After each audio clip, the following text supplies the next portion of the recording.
तिहारको विशेष मिठाई काजु कतलीको रेसिपी लिएर म हजुरको सामु आइसकेको छु। ल यो बनाउन सुरु गरौँ है त अब। ल काजुलाई मिक्सरमा ग्राइन्ड गर्दै जानी, मजाले ग्राइन्ड गर्नु होला। ग्राइन्ड गर्दाखेरि यो काजुको हल्का फुल्का पार्टहरु बचेको हुन्छ, त्यसलाई पनि फेरि त्यही भाँडामा खनाएर ग्राइन्ड गर्ने। ग्राइन्ड गरिसकेपछि काजुको फाइन पाउडर बनाउनको लागि यता चाल्नीमा चाल्दै जानु होला। त्यसको फाइन पाउडर चाहिँ बनाउनु पर्छ, हल्का गिर्खाहरु रह्यो भने फेरि नराम्रो बन्न सक्छ। त्यसपछि चास्नीको लागि पानी, त्यसपछि 2 कप अफ सुगर चिनी राख्दिनु होला। साथमा थोरै स्वादको लागि इलाइची राख्दा नि हुन्छ, इलाइची अप्सनल हो है। मजाले राखेर यसलाई फिर्दै जानु होला। मजाले फिटिसकेपछि चास्नी थोरै डार्क भइसकेपछि हामीले काजुको फाइन पाउडर प्यानमा खनाउँछौं है त।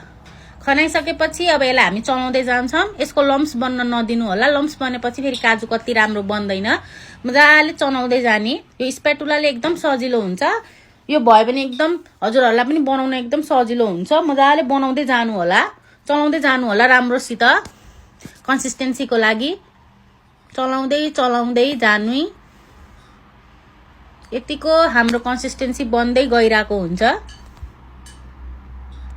जति चलाउनुहुन्छ त्यति राम्रो, मायाले चलाउनुहुन्छ त्यति राम्रो काजु कतली हामी माझमा बन्छ। अब यो यतिको चलाउँदै गइरहेपछि यतिको कन्सिस्टेन्सी बन्दै जान्छ। अझै यसलाई एकदम चलाउनु पर्छ, मजाले चलाउने, मजाले चलाउँदै जानी। त्यसपछि चलाउँदै जानु होला। त्यसपछि हामीले 2 स्पुन अफ घी चाहिँ यसमा हाल्ने, एकदम राम्रो बनाउनको लागि मजाले चलाउँदै जानी। अझै चलाउँदै जानु होला।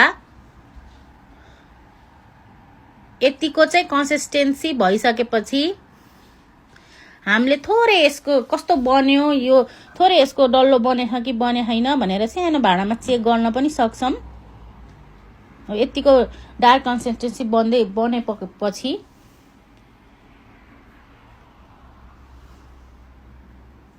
ल अब हामीले चेक गर्यौं है त। यतिको डल्लो भइसकेपछि यो काजु कतलीको लागि कन्सिस्टेन्सी रेडी हुन्छ। त्यसपछि यता बटर पेपरमा घिउ कि त बटर हालेर यसलाई राम्रोसित ब्रस गर्ने र त कन्सिस्टेन्सी खनाउने। घिउ हाले नि हुन्छ, बटर हाले पनि हुन्छ है। हामीसित बटर नभएको कारणले गर्दा घिउ हालेको।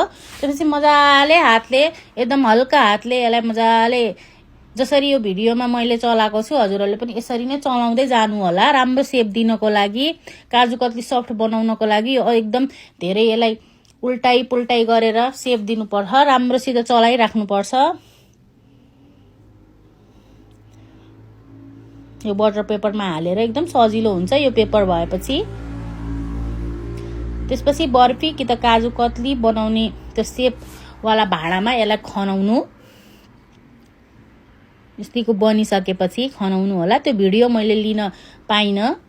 खनाइसकेपछि यसलाई यसरी बेल्दै जानी, माथि कुकिङ पेपर कि त बटर पेपर राखेर। यतिको बनिसकेपछि अब छुटेको चाहिँ यतिकै हामीले साइडमा राख्दै जानी। अनि आफ्टर 10 मिनेट पछि, आफ्टर 10-15 मिनेट पछि यसको शेप दिने। यतिको कटिङ गरेर, मेजर गरेर शेप दिन मिल्छ। अनि त्यसपछि एउटा ट्रेमा मजाले सजाएर सर्भ गर्नु होला हजुरको तिहारको लागि हैन। यतिको सर्भ गर्न पाएपछि, घरमै बनाएपछि एकदम सजिलो पनि हुन्छ र हाम्रो काजु कतली यतिको रेडी हुन्छ है त।